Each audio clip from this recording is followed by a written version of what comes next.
They say your soil is a lot like a bank account. You have to make regular deposits in order to make withdrawals. And a lot of you are overdrafting.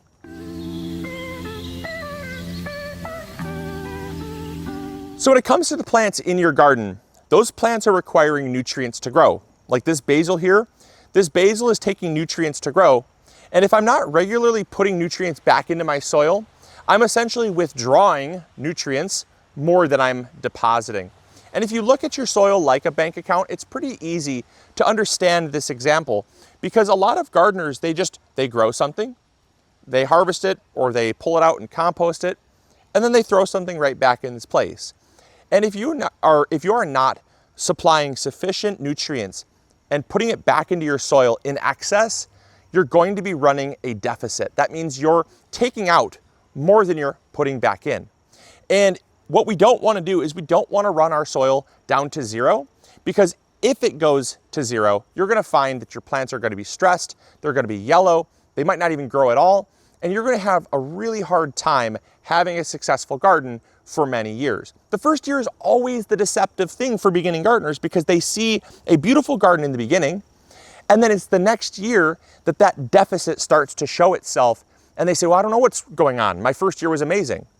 But they never re-amended. And if you're in that camp and you've had that happen, in this episode, we're gonna talk all about re-amending your soil very simply. You don't have to do a lot. There's no frills. It is not magic. It is really simple. And so we have a blank bed here. We just pulled out our crops from the summer harvest, and we're gonna re-amend this because this is where we're gonna be planting our garlic. And we need to get this bed re-amended to have our nutrients back in a surplus so those plants can take up as much as they need. So when it comes to the first thing we're gonna add volume and fertility through compost. Now, whether you make it yourself, we just did a video on how simple it is to make it and kind of breaking down some of the things that a lot of beginning gardeners make mistakes of or don't know about making their own compost. We just did a video on that.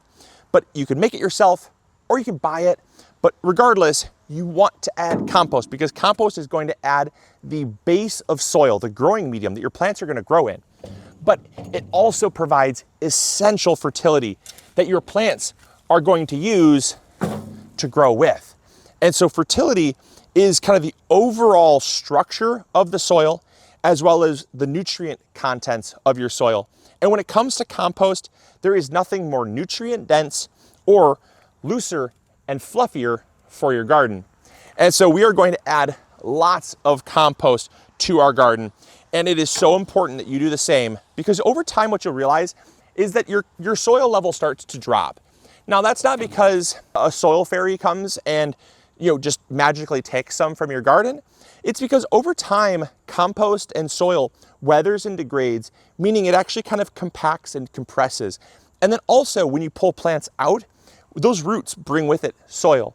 And it's never 100%, right? It's always being depleted. Every year, it kind of just magically disappears.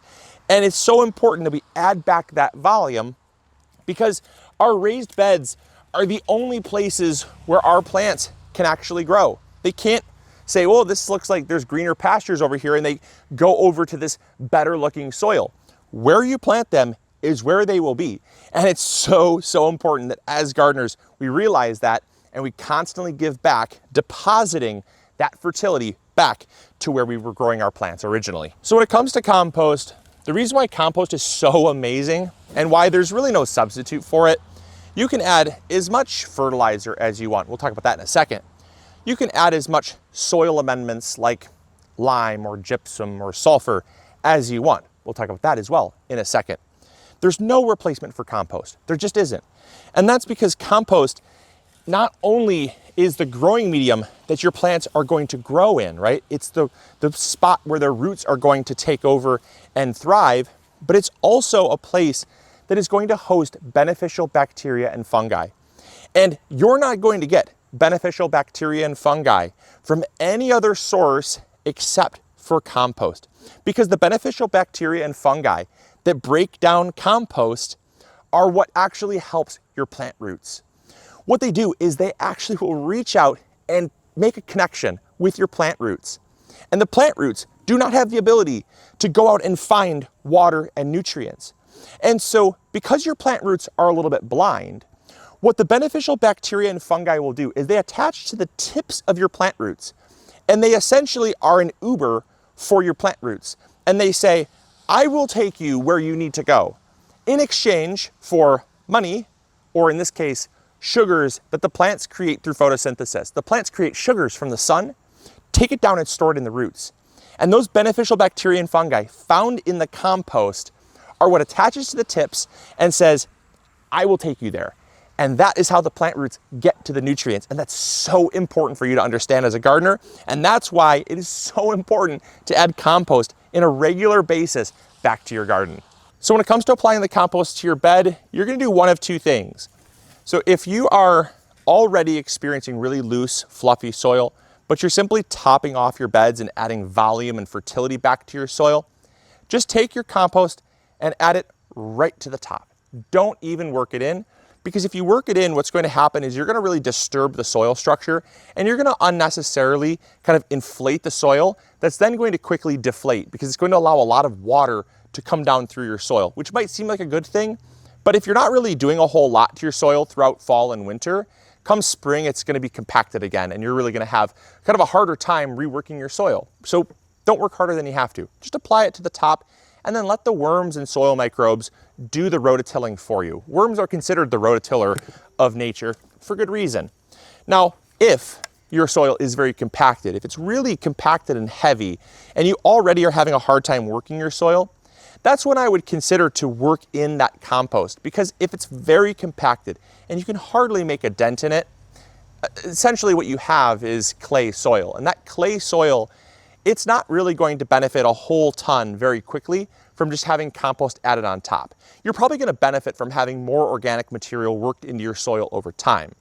You have to remember that these beds are going on 8 years.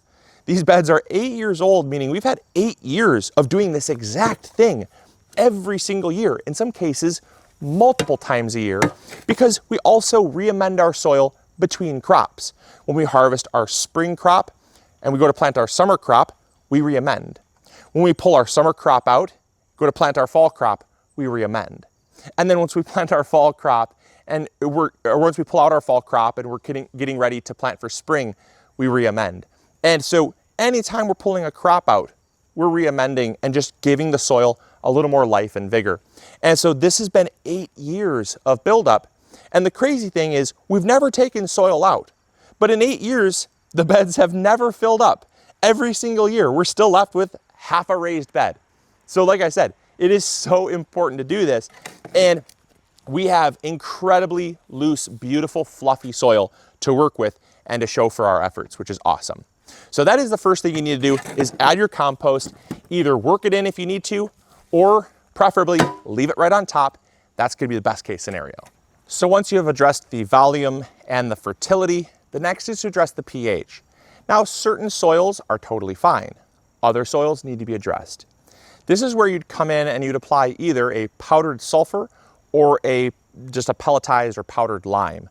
Now, powdered lime is what we're going to be applying to this bed, because this bed is going to have our brassicas in it, and we're going to be putting our brassicas, which like a slightly alkaline soil. And because of that, we want to make sure that we're amending the soil to be just slightly alkaline. And so that's really where we're amending for the pH, because the pH of the soil is always going to be it's a roller coaster. It's always in flux. And compost has a tendency to bring the pH back to around 7.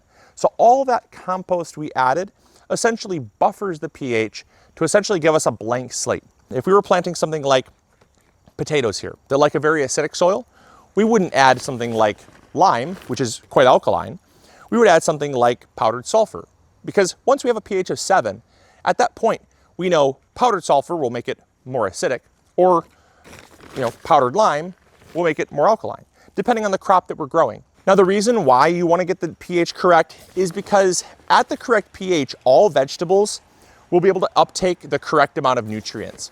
If you have an improper pH, you could be growing a vegetable that looks fairly healthy, but once it comes to maturing and actually grows at its full speed, that's really where you start to see some problems. The seedlings usually aren't too affected by improper pH. It's usually the more fully developed, mature crop that starts to show signs of slowing growth, yellow leaves, maybe not fruiting quite as much. And that's just because it's not uptaking the right amount of nutrients. Adjust the pH to the right sweet spot and it'll make a world of a difference. So just kind of know what the pH should be for the crop you're gonna grow and then amend accordingly. So the next one that I like to add to my soil to re-amend and re-fertilize is worm castings. Now this is completely optional. I'm letting you guys know that because you don't have to add it, because if you've added compost, you're more than likely adding worm castings to your soil already.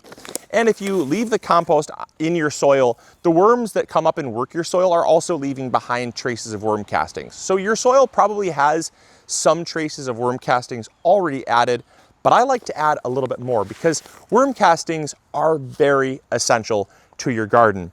Not only are they going to add a small amount of nutrients, they have about 1% by weight of available nitrogen, which is great for plant growth, but what you really want to get out of your worm castings are humates.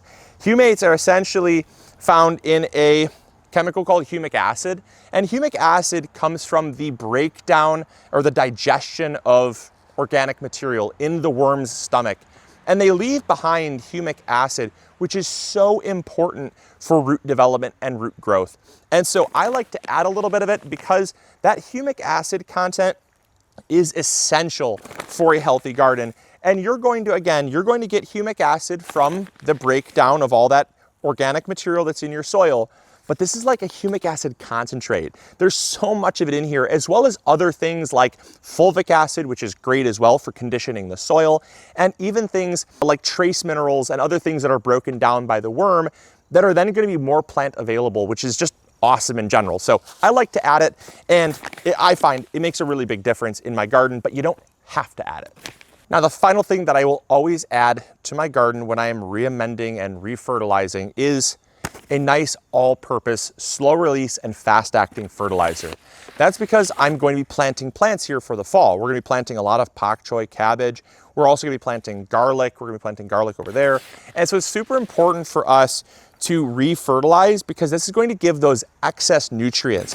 You see, the compost does have nutrients in it. The worm castings have nutrients in it. Those are all great.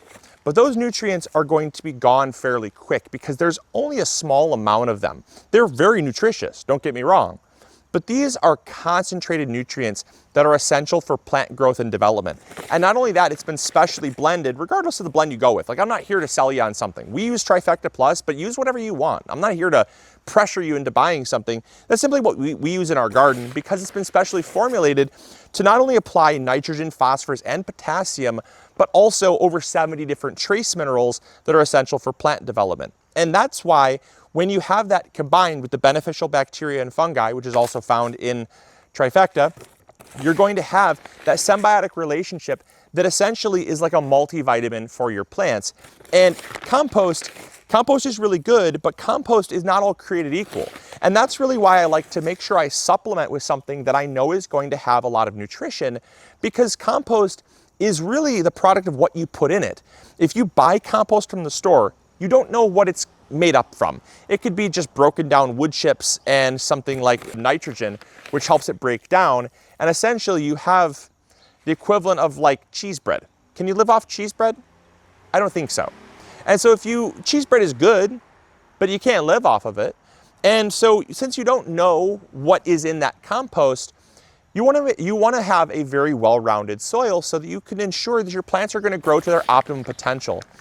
And that's really at the heart of what we're doing here, is we're just bringing back all the nutrients that would have been taken out over time, as well as nutrients that were lost deep down in the soil through a process called leaching. Water falls from the sky, picks up those nutrients in the soil, binds them up, makes kind of a water slurry with the nutrients, and then that travels down through the soil and goes further than your plants can reach, and then it's kind of lost. Well, it's just deep down in the soil and lost from the plant roots. And so that's all we're doing, is we're just re-amending that top layer of soil that the plants are going to grow in. And so as it pertains to the amounts that we use, I know you guys are going to ask this because that always comes up. How much do you add? Well, we add the amount that we think is necessary. I can't tell you how much to apply because it's based on the crop. Cabbage, like pak choi cabbage, is very heavy feeding. And so for that, we're going to need more nitrogen, more nutrients than we would if we were growing something like beans. They add nitrogen to the soil, they're nitrogen fixing. They don't need that much nitrogen. Something like a tomato is very heavy feeding. Something like a zucchini is very heavy feeding. So just kind of knowing what crop you're growing can help you to apply more or less of those things. But also you're going to get a feel over time based on how your plants react and communicate with you based on the signs they give. If they're super green and really healthy, you know you have enough. If they're not really green and not really healthy after you've re-amended, consider giving them a little bit more. If your soil's still kind of compacted, consider adding more compost, right? Just dialing in those numbers and adjusting over time. Again, this is 8 years of practice. It doesn't come overnight. It's not something that just is a light switch we understand right away. It's over time we understand, and you're gonna get better as you go. So I hope you guys enjoyed. I hope you all learned something new, and I really cannot stress the importance of amending your soil and fixing it so that you have a successful garden, not for 1 year, but for many years in the future. So as always, this is Luke from the MIgardener channel, reminding you to grow bigger. Take care, bye. Hey, thank you so much for watching today's video. I really appreciate it. If you enjoyed, consider clicking this one. You'll probably enjoy it just as much. I wanna thank you for your viewership because without it, this channel would not be as amazing as it is. Also, if you haven't subscribed, consider subscribing. It's free, and we upload videos every Monday, Wednesday, or Friday. We also have vegetable seeds, fertilizer, or tools. If you need any of those, consider visiting MIgardener.com. Links will be in the description box below. We've got you covered. And as always, we'll see you all in the garden. Take care. Bye.